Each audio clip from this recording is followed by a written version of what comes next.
It started with a sealed envelope carried through a private Windsor corridor. Just after sunset, an envelope palace aides reportedly refused to even discuss aloud. But when Prince William emerged from that closed-door estate hearing with an expression colder than anyone had seen in years, whispers exploded across royal circles. Something irreversible had happened at Frogmore Cottage. And according to insiders, Meghan never saw it coming. Before we go deeper into what this really means for the royal family, make sure to subscribe so you don't miss a single update. At first, the palace attempted to dismiss the growing speculation as routine estate administration, the kind of bureaucratic process that rarely escapes the guarded walls of Windsor Castle. But according to reports circulating among royal correspondents and longtime palace observers, this was not routine at all.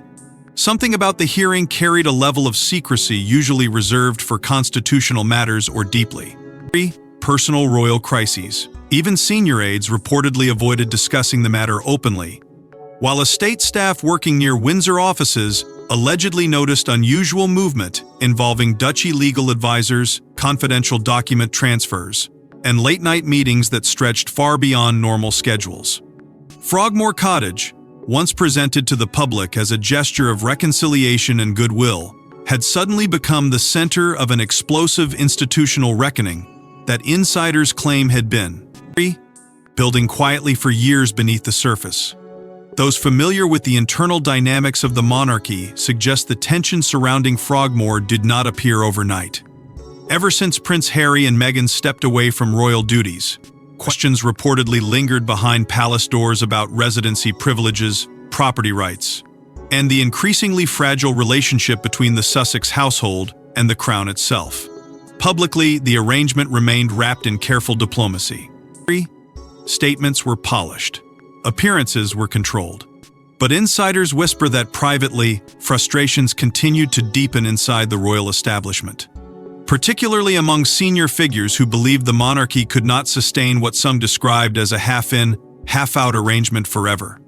And according to several interpretations of recent palace discussions, Prince William had grown increasingly determined to resolve those tensions once and for all. Reports suggest the turning point came during a confidential review tied to estate oversight and royal occupancy protocols connected to Frogmore Cottage. While official details remain sealed, various palace administrative sources claim William personally became involved through trusted duchy advisors who had reportedly spent months reviewing older agreements tied to residency access, long-term privileges, and security classifications attached to royal properties. The process itself was said to be extraordinarily delicate because Frogmore was never viewed simply as a private residence. Within the sacred geography of the monarchy, properties like Frogmore represent something far larger than bricks and land.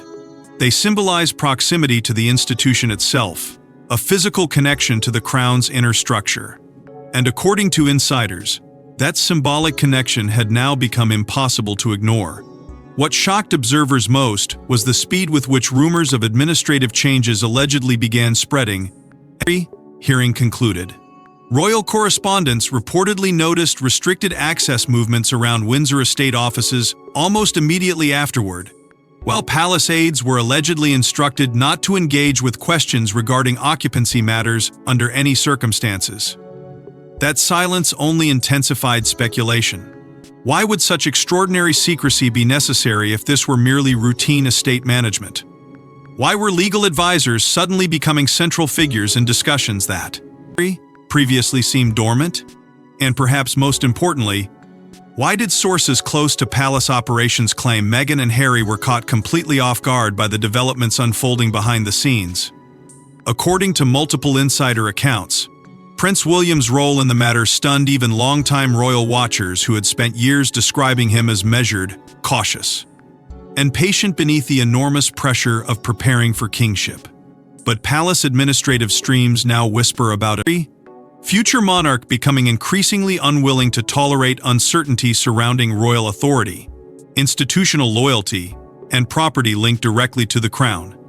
The emotional weight surrounding King Charles III's illness reportedly added even greater urgency to those internal calculations. With the monarchy already facing instability, Insiders claim William believed unresolved tensions involving Frogmore Cottage represented a vulnerability the institution could no longer afford to leave. Harry, hanging in silence. Meanwhile, Meghan's reported reaction quickly became the subject of intense speculation across royal circles. Sources suggest she viewed Frogmore not merely as a residence, but as an enduring royal foothold inside Britain itself, a symbolic anchor that maintained at least some connection to the institution despite years of growing separation. The possibility that residency privileges had now been formally challenged behind sealed proceedings reportedly felt, to some close observers, less like an administrative decision and more like a devastating personal message from the palace establishment. Harry, according to various interpretations from royal insiders, was said to be caught in an impossible position, once again torn between loyalty to his wife and the painful realization that the institution he was born into appeared to be drawing a harder line than ever before. And yet, despite the shockwaves spreading through royal media circles, the palace remained almost unnervingly silent. No clarifications, no denials, no reassuring statements designed to calm speculation. Only the growing sense that something cold and deeply consequential had taken place behind those sealed doors at Windsor. Because according to whispers emerging from the highest levels of royal administration, this hearing was never truly about property management alone. It was about authority. It was about boundaries. It was about determining who still stood within the invisible circle of trust surrounding the future of the monarchy itself. And as those whispers grew louder with every passing day, one unsettling realization began settling over palace insiders and royal observers alike. The true significance of the hearing wasn't about a cottage alone, it was about who still belonged within the sacred geography of the monarchy. Frogmore Cottage was once presented as a symbol of royal unity, a quiet sanctuary gifted during a moment of optimism few inside the palace now even recognize. But beneath the polished image of reconciliation, insiders claim the property had slowly transformed into one of the most sensitive pressure points inside the House of Windsor. For years, Frogmore Cottage carried an almost mythic place within the royal landscape. Tucked inside the Windsor estate and surrounded by centuries of royal tradition, it was never viewed by palace insiders as merely another residence handed to a member of the family. According to those familiar with royal protocol, properties connected to Windsor carry emotional and institutional significance far beyond their walls. They represent access, trust, proximity to the crown itself. That is why, when Prince Harry and Meghan were first associated with Frogmore Cottage, palace officials reportedly framed the arrangement as a powerful gesture of inclusion during a period when the monarchy desperately wanted to project unity, renewal, and stability. Publicly, the message was clear. The Sussexes were being welcomed into the sacred heart of royal life. But privately, insiders now claim the reality was far more complicated than anyone realized at the time. Reports suggest tensions surrounding Frogmore began building almost immediately after the celebrations faded, and the public excitement surrounding the couple's royal future started colliding with institutional reality. The renovation controversy became one of the earliest warning signs. What was initially introduced as modernization of the residence quickly spiraled into public scrutiny over costs, taxpayer funding, and transparency. Royal commentators began questioning why such extraordinary resources were being devoted to a property connected to royals who increasingly appeared uncomfortable within the structure of monarchy itself. Inside palace corridors, according to several interpretations from royal staff and correspondents, the frustration ran even deeper. Some allegedly feared Frogmore was becoming symbolic of a dangerous, imbalanced royal privileges continuing without the full responsibilities traditionally tied to them. That concern reportedly intensified after Harry and Meghan stepped away from senior royal duties, while still maintaining complicated ties to royal property, titles, and institutional connections. Publicly, the palace tried to maintain calm diplomacy. Statements were measured carefully. Every appearance of conflict was softened through carefully controlled messaging. Yet behind closed doors, insiders whisper that senior officials repeatedly raised difficult questions about the long-term sustainability of the arrangement. Could the monarchy continue allowing prominent royal assets to remain attached to figures operating increasingly outside the institution? Would Frogmore continue representing a royal sanctuary while the broader relationship between the Sussexes and the palace deteriorated so publicly across interviews, memoirs, and media projects? According to sources familiar with estate administration discussions, Prince William became one of the central figures quietly pushing those questions forward. Over time, he was increasingly viewed not simply as the future king, but as a protector of institutional stability during one of the monarchy's most fragile periods in decades. King Charles III's illness reportedly only deepened that sense of urgency. Palace insiders claim William grew deeply concerned about preserving the long-term credibility of the crown, while public trust in the institution faced constant pressure from scandal, division, and relentless media warfare. And within that broader struggle, Frogmore Cottage allegedly became more than just a residence. It became a symbol of unresolved tension the palace could no longer ignore. Various reports suggest estate advisors warned Charles privately that unclear property arrangements tied to the Sussexes carried growing reputational and legal risks for the monarchy. Some feared the situation allowed the perception of lingering royal privilege without institutional accountability. Others reportedly believed it weakened the authority of the crown at a moment when stability was desperately needed. The deeper issue, according to insiders, was never simply about Harry and Meghan themselves. It was about what their continued connection to Frogmore represented within the ancient framework of royal hierarchy. Because within the House of Windsor, property has always meant power, legitimacy, and acceptance within the royal fold. Removing that connection, or even threatening to alter it, carried emotional consequences far beyond public understanding. And yet, despite the growing tensions behind palace walls, the public image surrounding Frogmore remained strangely calm for years. Tourists still spoke about it as a symbol of royal romance. Headlines occasionally revisited the renovation saga, but the deeper institutional conflict remained largely hidden beneath layers of palace silence. That silence, however, only made the rumors more explosive once whispers of sealed hearings and administrative reviews began spreading through royal circles. Because according to palace insiders, by the time those quiet legal discussions finally emerged into public speculation, the battle over Frogmore Cottage had already evolved into something far larger than anyone outside the monarchy fully understood. And while Frogmore appeared peaceful from the outside, private tensions behind palace gates were reportedly reaching a breaking point. According to multiple royal insiders, the sealed estate hearing unfolded with the kind of silence normally reserved for constitutional emergencies. No cameras, no statements, no public schedule. Yet by the following morning, palace administrative channels were reportedly already moving, as though a final decision had quietly been made. The secrecy surrounding the hearing immediately sent shockwaves through royal circles because even longtime palace correspondents struggled to remember another estate matter handled with such extraordinary caution. Reports suggest staff members working within Windsor administrative offices were informed only on a need-to-know basis, while several aides allegedly received direct instructions to avoid discussing occupancy matters connected to Frogmore Cottage under any circumstances. That level of silence only deepened the growing sense that this was never a simple property review. According to various interpretations from palace insiders, the hearing had evolved into something far more dangerous: an institutional confrontation over privilege, authority, and the future boundaries of royal access itself. Sources familiar with duchy operations claim the review centered heavily around occupancy rights and estate privileges.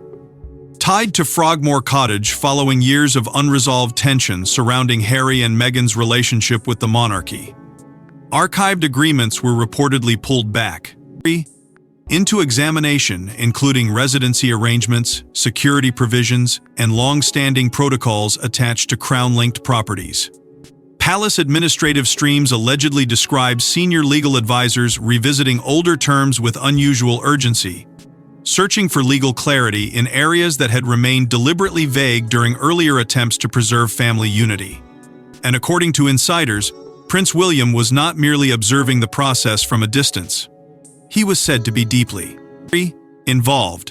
working closely alongside trusted duchy advisors and estate officials who reportedly believed the monarchy could no longer operate within a state of uncertainty. What made the situation even more explosive was the growing perception that William's approach represented a dramatic shift inside the House of Windsor itself.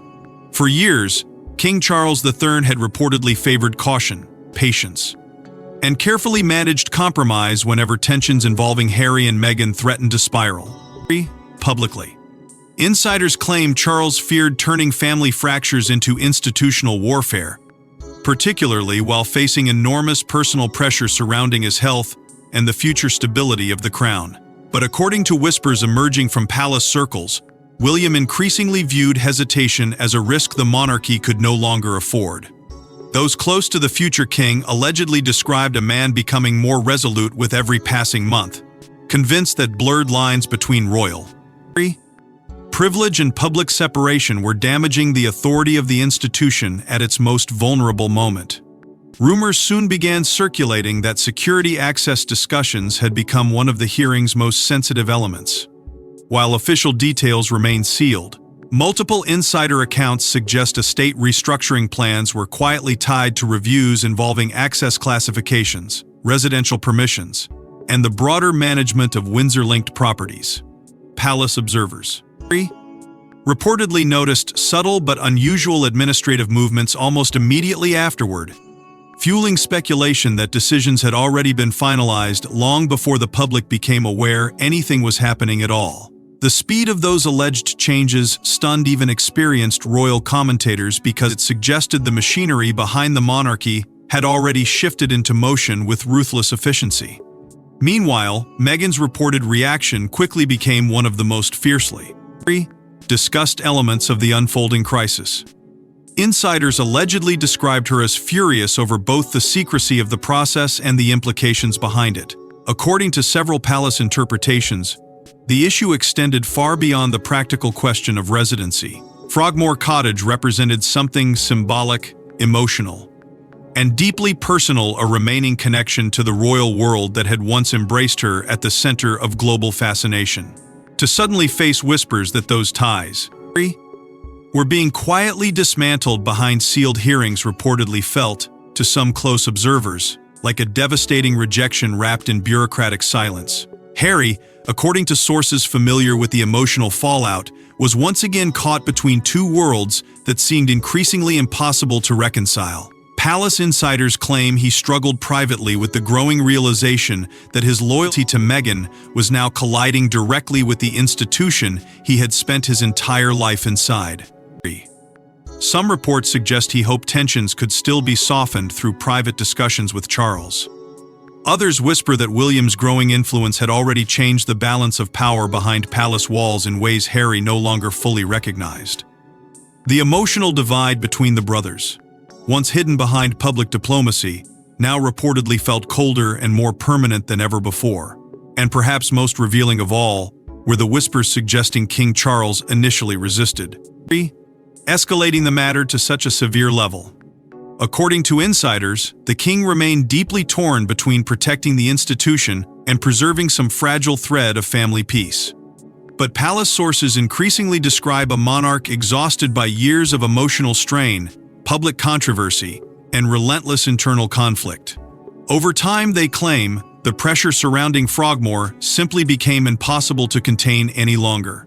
And by the time the sealed hearing finally concluded, inside royal circles reportedly understood something chilling had happened behind those closed Windsor doors. But what shocked royal observers most was not the hearing itself, it was the ruthless precision of what reportedly followed next. For years, Prince William had been portrayed as the calm future king, patient and measured beneath the pressure of succession.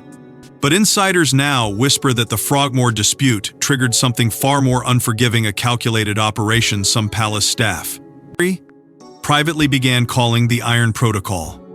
According to multiple palace sources, the atmosphere inside royal administration changed almost immediately after the sealed hearing concluded. What had once appeared to be a tense but manageable family disagreement reportedly transformed into a far broader institutional operation designed to reinforce control over royal assets, access, and internal authority. Insiders claim Prince William no longer viewed Frogmore Cottage as an isolated issue tied only to Harry and Meghan. Instead, he allegedly saw it as a warning sign of deeper structural vulnerabilities inside the monarchy during one of the most unstable periods of King Charles III's reign. And for the first time, palace staff reportedly began witnessing a future monarch operating not with caution, but with relentless precision. Whispers surrounding the so-called Iron Protocol soon spread quietly through royal circles, though no official acknowledgement of such a strategy ever emerged. According to several interpretations from estate officials and senior aides, the phrase referred to a growing internal effort to tighten oversight around crown-linked properties and re-establish clearer boundaries surrounding institutional privileges. Reports suggest William worked closely with duchy advisors, legal consultants, and trusted palace administrators to conduct broader reviews extending far beyond Frogmore itself. What began as one confidential estate dispute allegedly evolved into a sweeping reassessment of how royal access, occupancy rights, and administrative privileges were being managed behind palace walls. Royal insiders claim subtle changes started appearing almost immediately. Certain Sussex-linked permissions reportedly became more restricted. Administrative pathways that once operated informally allegedly required additional approvals. Internal reviews tied to estate oversight expanded quietly into surrounding areas connected to security coordination, staffing, structures, and long-term property management. None of it was announced publicly. None of it needed to be. According to palace observers, the power of the operation came precisely from its silence. The institution was not fighting through headlines or dramatic public statements. It was moving through bureaucracy, procedure, and administrative control, the ancient language of royal power itself. Those familiar with William's evolving role inside the monarchy suggest the transformation did not happen overnight. For years, he had reportedly watched the crown absorb wave after wave of public turbulence, while attempting to preserve stability through restraint. But insiders now claim Charles's illness fundamentally altered William's thinking. The future king allegedly became convinced that uncertainty surrounding royal hierarchy and institutional loyalty posed a serious threat to the monarchy's long-term survival. Within that context, Frogmore Cottage ceased to be merely a residence tied to estranged royals. It became symbolic of blurred lines the palace could no longer afford to tolerate. Senior royals, according to several reports, quietly rallied behind William's approach even while maintaining public silence. Palace insiders whisper that figures within the old guard increasingly viewed his actions as necessary, though emotionally painful. There was reportedly growing agreement among senior advisors that the institution had spent too long attempting to balance sentiment with stability. And now, as Charles battled ongoing health struggles, many believed the monarchy needed decisive leadership rather than endless compromise. One palace source allegedly described the atmosphere bluntly: "The crown survives because boundaries exist." That sentiment, according to insiders, became the emotional engine driving the Iron Protocol forward. Catherine's role during this period reportedly remained careful but deeply significant. Publicly, she avoided entering the conflict, entirely maintaining the composed restraint expected of a future queen. Yet insiders suggest she quietly supported the broader push for institutional stability behind closed doors. According to several palace interpretations, Catherine understood more clearly than most the emotional and political pressure weighing on William as he prepared for the responsibilities waiting ahead. Sources claim she viewed the crisis not through the lens of personal rivalry, but through the survival of the monarchy itself during an era already defined by illness, scandal, and public division. At the center of it all was a philosophy palace aides allegedly repeated more frequently as tensions escalated: duty over sentiment. Those words reportedly became a quiet justification for decisions that many inside the family found emotionally devastating. Because beneath the administrative reviews, legal consultations, and estate restructuring discussions lay something profoundly painful, a growing acceptance that personal relationships were now being sacrificed for institutional continuity. Harry, according to insider accounts, increasingly realized the palace no longer viewed the conflict as temporary turbulence. Meghan reportedly understood something even more unsettling. The walls around the monarchy were hardening. And as William tightened control behind the scenes, Meghan reportedly realized the battle was no longer symbolic, it had become deeply personal. Reports suggest Meghan believed Frogmore Cottage represented more than a residence, it symbolized an enduring royal foothold inside Britain itself. So when whispers spread that those rights had effectively been stripped away behind sealed palace proceedings, the emotional fallout reportedly sent shockwaves through both royal and media circles.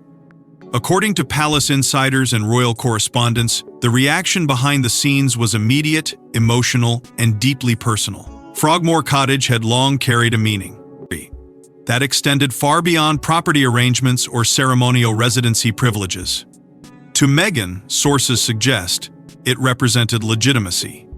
It represented survival inside a royal system that many believe she never fully trusted but still hoped to remain connected to in some form. Even after stepping away from official duties, the existence of Frogmore reportedly symbolized that a bridge to the monarchy still existed somewhere beneath years of public tension, explosive interviews, and emotional distance. That is why the growing belief that those ties had now been quietly severed through sealed proceedings reportedly struck with devastating force. Royal commentators quickly began framing the situation as something much larger than a simple estate dispute. Several insiders described the palace move as a final separation, a moment where emotional fractures inside the House of Windsor hardened into institutional reality.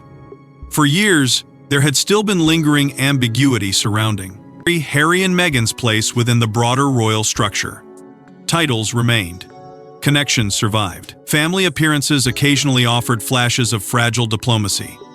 But according to palace observers, the atmosphere following the Frogmore developments felt profoundly different. The uncertainty was fading. In its place came the cold suggestion that the monarchy was finally drawing a permanent line between those inside the institution and those standing beyond its walls. Sources familiar with Meghan's perspective claimed the emotional humiliation surrounding the situation became almost impossible to ignore. Palace silence reportedly made the experience even more painful. There were no dramatic public confrontations, no emotional declarations. Only quiet administrative movement, sealed reviews, and growing whispers that access tied to royal privilege was slowly disappearing piece by piece. Insiders suggest Meghan interpreted that silence as intentional, a calculated demonstration of institutional power designed to remind everyone that the monarchy rarely fights loudly when it believes time and structure are already on its side. And according to some royal analysts, that realization may have carried a deeper sting than any public statement ever could. Meanwhile, Harry reportedly found himself under crushing emotional strain as tensions escalated. Palace sources claim he continued wrestling with the impossible divide between loyalty to his wife and the emotional gravity of the family he once stood beside at the center of royal life. According to insiders, the Frogmore crisis forced Harry to confront something painful that had long lingered beneath the surface. The realization that reconciliation with the institution might no longer be realistic. Several interpretations from those close to palace dynamics suggest Harry privately hoped some form of middle ground could still survive despite years of conflict. But the atmosphere following the hearing reportedly felt colder, sharper, and far more final than anything he had experienced before. Within palace circles, the hearing itself allegedly came to symbolize the moment the monarchy stopped attempting to manage the Sussex conflict through emotional compromise. According to insiders, many senior figures viewed the dispute as having reached a dangerous point where hesitation risked weakening institutional authority itself. Frogmore Cottage, once associated with optimism and royal inclusion, had become emotionally radioactive inside the House of Windsor. And as speculation intensified, comparisons quickly emerged to previous periods of royal exclusion and institutional distancing throughout modern royal history. Commentators revisited earlier examples of strained relationships quietly pushed to the margins in order to preserve stability around the crown. The message many observers began drawing was chillingly simple. The monarchy always protects itself first. Outside palace walls, public debate erupted with extraordinary intensity. Some viewed the alleged removal of residency privileges as unnecessarily harsh, accusing the institution of punishing Harry and Meghan long after their departure from royal duties. Others argued the palace had no choice, insisting the monarchy could not continue extending symbolic royal benefits, while enduring repeated public criticism from figures still tied to crown property and titles. Across media platforms, newspapers, television panels, and online discussions, the argument quickly evolved into something much deeper than Frogmore Cottage itself. People were no longer debating a residence. They were debating loyalty, identity, inheritance, and whether modern monarchy could survive emotional rebellion from within its own bloodline. And perhaps most unsettling of all was the growing realization that nobody seemed fully capable of stopping the divide anymore. King Charles reportedly remained emotionally exhausted by the years of family warfare surrounding the Sussex crisis, while William's influence behind palace walls appeared stronger than ever.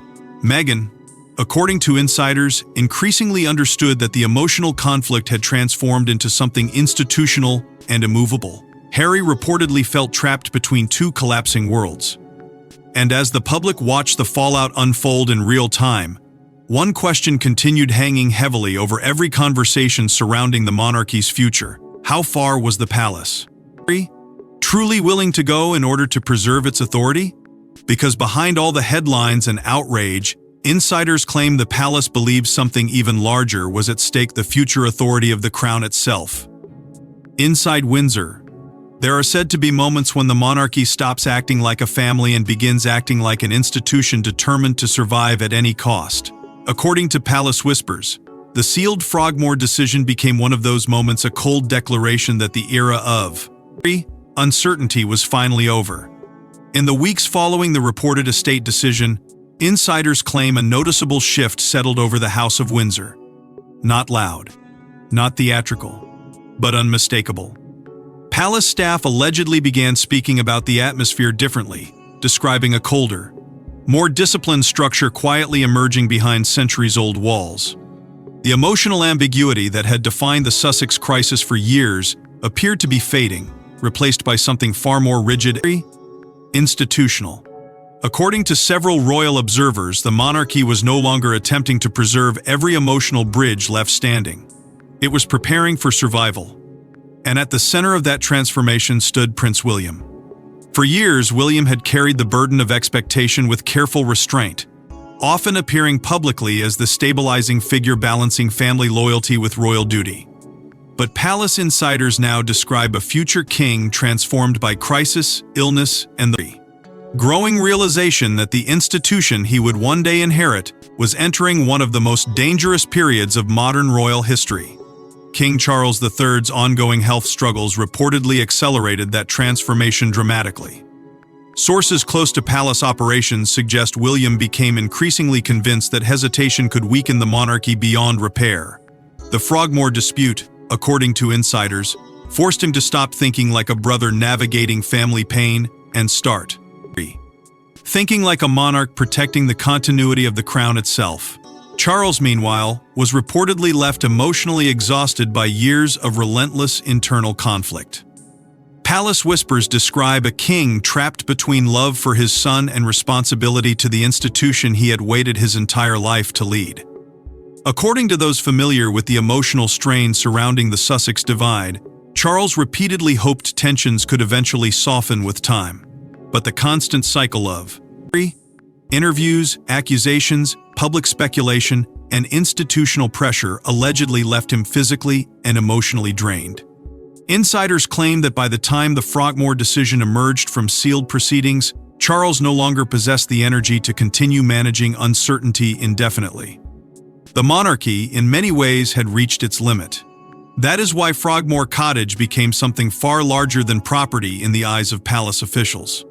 According to royal commentators, the residence evolved into a symbol of the monarchy reclaiming control over its own boundaries after years of blurred lines and unresolved tensions.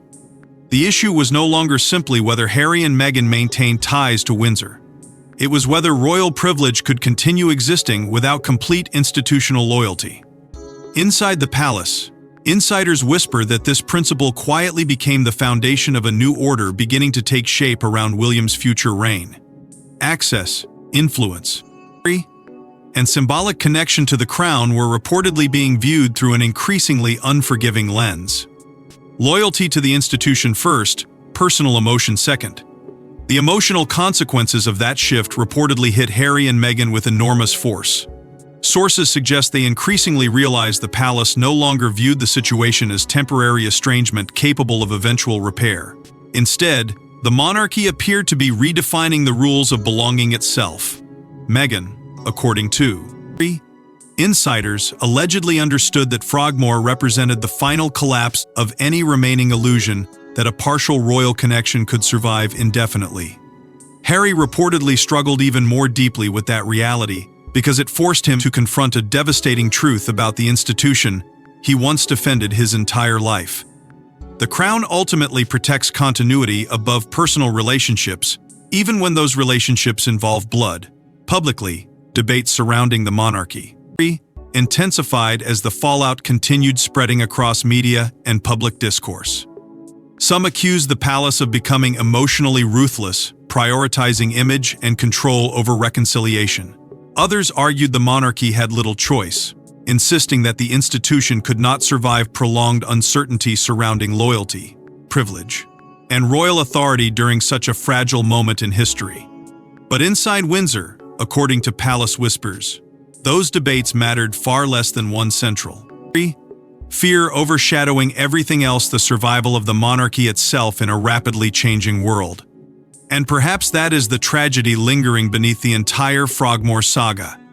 Because for all the headlines, speculation, and institutional maneuvering, this was ultimately a story about separation, about a family fractured by duty, resentment, power, and survival. About a monarchy so determined to preserve its future that it became willing to sacrifice emotional bonds once considered unbreakable. William emerged stronger but colder. Charles appeared wearier than ever. Harry and Meghan stood increasingly distant from the institution that once defined their lives. And somewhere behind the silence of Windsor, the monarchy continued moving forward exactly as it always has, quietly, relentlessly, and without apology. Because in the end, Frogmore Cottage was never just about property, it was about who the monarchy believed could still stand inside its walls when the future of the crown itself was on the line. Thanks for watching. Please don't forget to like and subscribe, and we will see you in the next one.